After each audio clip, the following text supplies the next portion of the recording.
Man, it is good to be back. Reminds me, I wonder how Sean's been doing. He did say he was busy with college. Might as well give him a little call. The heck? Hello? Sean, how you doing, man? Oh, hey Jack, how you doing, pal? Yeah, I actually noticed that you started going back to making videos, and they've been pretty good. But I don't know if I'm gonna go back to making videos. I mean, the last video I made was an April Fool's video, so I don't think people would care if I just stopped making videos. Are you sure about that? Give me a moment. A few moments later. Shenron, I've collected the 7 Dragon Balls, somehow, and therefore I shall fulfill my wish. Give Sean a video game to review. Your wish has been granted.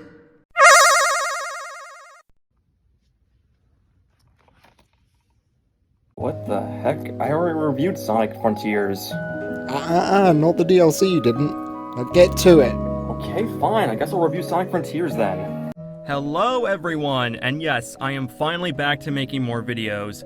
I was originally going to do a video about an anime I watched for the first time this year that I fell in love with, but unfortunately when I was almost done with the video, I wasn't a big fan of it. So now I'm just gonna have to redo that video from scratch later on this year, or next year. So I guess that means I'll look at something Sonic related to catch up, and it seems we already have something. Sonic Frontiers Final Horizon. Now in case you don't remember, I already reviewed the original Sonic Frontiers and thought it was a really great game. It's easily the best 3D Sonic game since Sonic Generations and Sonic Unleashed. And I was really excited to see what they would do after that post-credit scene with Eggman bringing back Sage. What's going to happen in this added story content? And we get to play as Knuckles, Amy, and Tails for the first time in a 3D Sonic game in years. Not counting you never happened. But anyway, without further ado, let's look at Sonic Frontiers Final Horizons. So, remember how I said that I was excited to see what would follow the post-credit scene of Sonic Frontiers? Well, it turns out this game's story is just an alternate version of the final island in Sonic Frontiers. Pretty much, Sage and Eggman tell Sonic of an alternate way to stop the end by having Amy, Knuckles, and Tails go after the Chaos Emeralds while Sonic does the trials in order to unlock Super Sonic 2. Yeah, we'll talk about that in a bit. And after collecting the Chaos Emeralds and doing the trials, Sonic fights the end, defeats him, and this leads to a new ending where Sage doesn't die, and the gang goes back home like in the original game's ending. And not going to lie, I was pretty disappointed by this. Don't get me wrong, I am happy that Eggman and Sage get a happy ending, but I personally think the original ending left more of an impact on me. One thing I loved about Frontiers, that this was the first Sonic game since Sonic Unleashed, where the ending truly left an impact on me. Don't get me wrong, I love Generations, but the final boss kind of soured the ending of that game. Whereas with Frontiers, while it didn't have the best final boss, the ending itself still left a great impact on me. Seeing Eggman lose the only person he has that's his family, and how desperate he was to get Sage back, only to then get her back at the end of that game, really left an impact on me, and I wanted to see that further explored. But no, hopefully in a future game. Unless this version of the story is now canon instead of the original ending, but who knows. But I feel like this is more so an excuse just to have Knuckles, Tails, and Amy be playable. So I guess I'll give it a break, but still, I did prefer the ending to the original Sonic Frontiers. But I will give the story credit for this. There was a plot hole with Big the Cat, where even though he was in the game, at the end of the game, the gang just left him there in cyberspace fishing with Froggy, which is kind of a jerk move, not gonna lie. But in one of the interactions you can have while in one of the hub worlds, Sage tells Sonic that version of Big is actually just an illusion created by Sonic's memories, while the real Big is not on the islands. So there we go, it solves a plot hole. Anyway, that's all I can really say for the story, it's just there for me. Now let's talk about the stuff that was added to Frontiers that I liked, while also stuff that I disliked that they added. Now, if there was one thing I was disappointed by with Frontiers, it was the costumes. Sonic Frontiers already had a disappointing lineup, but maybe with a DLC update we'll get some more costumes. Oh, I was wrong. Yeah, we basically got nothing in terms of costumes, and it's really disappointing. It's kinda sad that Mario Odyssey did this way better, whereas with this game, they just gave us nothing in terms of outfits. There is one thing that I loved that they added into the game, that being music notes. You see, in all the hub worlds, you can collect music notes, which will give you a song from a previous Sonic game. And I love it. Don't get me wrong, the soundtrack for Frontiers is pretty good, but not gonna lie, when I'm in the hub worlds, the music is just kind of there. Here, by adding songs from previous Sonic games, it can add to the hub worlds and make them more exciting. My personal favorite song is Kingdom Valley from Sonic 06, mostly because of how it just fits the atmosphere of Frontiers. Don't believe me? Take a listen.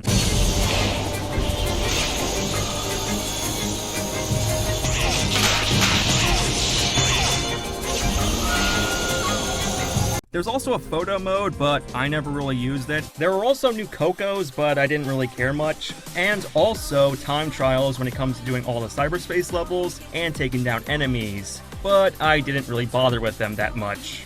But now let's talk about the gameplay. For Sonic, there's not much I can really say. He controls just like he did in Sonic Frontiers with the same moveset, except with one big change that I noticed. That being that the spin dash is finally back in a 3D Sonic game for modern Sonic, and it's the best it's ever been in my opinion. No, I'm not joking, I actually really love the spin dash in this game, and if I'm gonna be honest, I actually liked using it more than the boost, because it just feels more natural in my opinion. Don't get me wrong, the boost is good, but I felt like the spin dash helped me get to areas a lot faster and it controls great. But other than that, there's not much I can really add to Sonic. But he isn't the only playable character in this game, as Tails, Knuckles, and Amy are finally back, and let's talk about them. I'll start off with Tails. Unlike the other three, he can't do the homing attack, instead he just throws wrenches at people, so yeah. But he can also do the spin dash, and it's great. And I also really like Tails' control in the game as well. In fact, that's just another thing. All of the other playable characters control great, and with Tails, I thought he was really fun to play as, especially when it came to flying. If there was one tiny nitpick I had with Tails, it was that while it is great that the tornado is back, it took a while to get used to, because as soon as you start the tornado, it doesn't stop, and you have to steer it while it's going off in a direction. So it does take a while to get used to, but other than that, it's pretty fun. Now with Amy, I was actually surprised of how much fun she was. Amy's a character that can be fun in games like Heroes, but in stuff like 06 and Adventure, yeah, there's a reason why many people, such as myself, think she's one of the weakest parts of those games in terms of gameplay reasons. But here, they gave her just the right speed and just the right enough control, and I was surprised they used her tarot cards in order for her to descend down to the ground. And I was actually surprised on how they had her boost by having her use her hammer as a broomstick and her tarot cards forming a Ferris wheel. Much like with the tornado, it did take time to get used to, but Amy was still pretty fun in my opinion. Now it's on to my favorite character to use, Knuckles. I was so excited to play as Knuckles because he is just perfect for the atmosphere of Frontiers. As with Frontiers, you have this vast open land to explore, and with Knuckles' gliding and his climbing, he's just a match made in heaven for this. I really hope they bring back hub worlds in future games for Knuckles to explore, and he is just so much fun with combos to beat up enemies, as well as a spin dash and his glide, which is just perfect. And what also surprised me is that they all have their own skill trees to level up abilities, as well as being able to fight mini-bosses in the hub worlds. But I'll be honest, I just played as Sonic because, dear God, the mini-bosses felt like they took an eternity to beat in this version of the game. I don't know what happened, but whenever I fought a mini-boss in Final Horizons, it felt like I was fighting a damage sponge that was just soaking up attacks that never did anything. It just got really annoying after a while. But yeah, in terms of the overall gameplay, I do think Frontiers Final Horizons is great. Now, if there is one problem I have with this game, it's the levels. Now, I was excited for this game, mostly because I was just thinking to myself, please add original new levels to the game. And nope, we still get Green Hill, we still get Chemical Plant, and we still have the random city level. Also, these stages have their own gimmicks to them, like for example, racing a cyberspace version of Tails, or anti-gravity, and they can be really fun, but the only issue I have with them is collecting the collectibles, because sometimes they can be a real pain in the butt, especially with the gimmicks. And this is also one problem I have with the stages. Am I the only one who was disappointed that we didn't get stages for Tails, Amy, or Knuckles? Like, I'm just saying, I would have loved to have played stages for those characters because they would have been really fun and creative, but no, we didn't get that, unfortunately. There's also trials for Sonic to do, and they're okay, I guess. They're not really that memorable, but they're not bad. Now, there is one issue when it comes to the trials. There's a boss rush. No, I'm not joking. You have to do a boss rush in order to unlock Super Sonic 2. And trust me, people, it is the worst thing about this DLC in my opinion. You wanna know why? Well, let's take a look at it. First off, a boss rush. You know how Mega Man always does a boss rush and it gets pretty tedious after a while? Well, I guess someone at Sega looked at Mega Man and decided, why not we do that, but make it 10 times worse? Because here's the thing about this boss rush. You have to fight 3 bosses, Gigantus, Wyvern, and a Knight. Sounds pretty simple, right? But here's the biggest issue. You cannot refill your rings. You know, the thing that you need in order to stay in supersonic form? Yeah, you can't refill them even during the breaks in between the boss rush. Now, this wouldn't be so bad if it wasn't for this. In the original Sonic Frontiers, when you had to fight the end, you had to fight the Supreme on hard mode. And I thought, because of that, I guess I should play the boss rush on hard mode in order to unlock the final boss. But, turns out you don't. You can fight this on easy mode, and thank God. Because I was able to get by with Gigantus, but every time I fought the Wyvern, I did not have enough rings for the Knight, so I decided, screw it, I'm playing on easy mode. Yeah, I played it on easy mode, and I don't care. This boss rush is awful, and it gets annoying after a while. But hey, the music's still awesome, which is the one good thing about this boss rush. So yeah, that's the boss rush.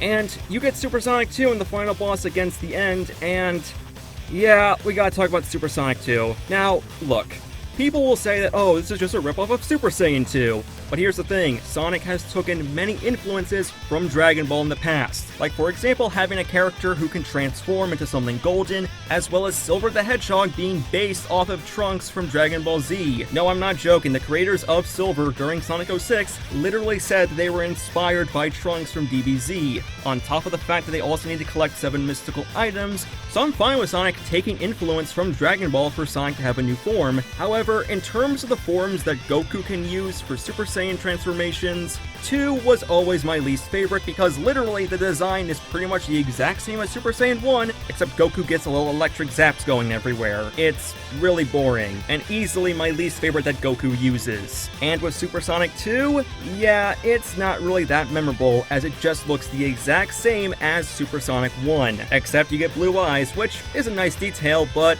still, it just doesn't feel as exciting for a new form in my opinion. And there's the final boss against the end, because unlike the original Sonic Frontiers, you don't have a Gallica type of segment where Sonic is shooting at the end in outer space. Instead, you just fight him in the sky, and it's a pretty okay final boss. My only real issue with the final boss that does make it annoying at certain points is trying to knock off its antenna, which will actively heal his health bar during the final boss. Because on paper, it sounds simple, just trying to lock onto it and knock it off, but in execution, sometimes I just couldn't get it off even though I was doing the right input, and because of that, it caused me to die a lot, and it just got annoying after a while. Don't get me wrong, it's not the worst final boss in the Sonic history. I can name at least a couple that are worse, but this certainly isn't it for great final bosses in the Sonic series. Now look, I know I've been critical of this game throughout this review, but I do think Final Horizons is a good DLC. It does have things I really enjoy, like getting the chance to play as Knuckles, Tails, and Amy, as well as the spin dash and the music notes. But at the same time, with these things that I like, there's also a lot of things that I feel like need to be talked about, because there are problems with this DLC. Do I think it's awful? No. There are so many things that I liked about this DLC, but at the same time, those things I liked, there's also plenty of things I disliked that took away from me truly loving this DLC. If you love this DLC, great, I'm glad that you can love it, but for me, I just thought it was good, but not amazing. I still think Frontiers is a great game, and I do think if Sega is going forward with modern Sonic, they should definitely take influence from this game, while also fixing some things, like fixing the structures in the level design. But I would say this is still worth it, and it helps the fact that this is free DLC, so it's not like you're wasting money if you don't like it. But yeah, overall, I think the DLC was good, but there was a lot of issues that distracted me from loving it as much as I did the original Sonic Frontiers. Overall, Frontiers Final Horizon is good, but not fantastic. Well, thanks, Jack. It actually felt nice to review something for once. Anytime, man. You know, maybe we should do a collab sometime. What do you think, Jack? Would you look at the time? I need to go back to rereading Dragon Ball. That's what I was doing. Well, until next time, see you guys later.